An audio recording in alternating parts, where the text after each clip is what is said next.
एका साधूंना त्यांच्या शिष्याने एक सुंदर काचेचा कप भेट म्हणून दिला. त्यावर सुंदर नक्षीकाम केलेलं होतं. साधूंना तो कप खूपच आवडला.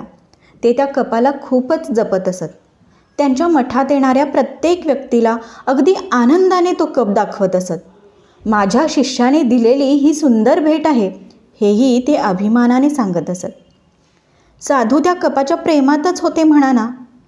असं असलं तरी दररोज सकाळी साधू तो कप समोर धरून स्वतःशीच एक वाक्य बोलत, हा कप तर आधीच फुटला आहे.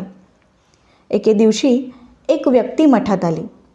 तो कप ज्या कपाटात ठेवला होता त्या कपाटाला त्याने मुद्दामच धक्का दिला. मग काय, कप खाली पडला आणि त्याचा चुरा झाला. मठातील इतर शिष्यांना त्या व्यक्तीचा खूपच राग आला. ते त्या व्यक्तीला वाटेल तसं बोलू लागले.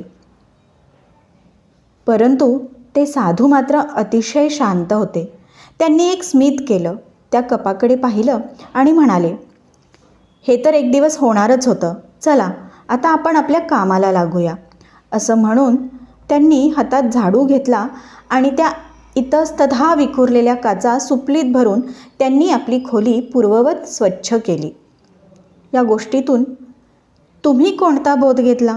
कमेंटमध्ये नक्की सांगा.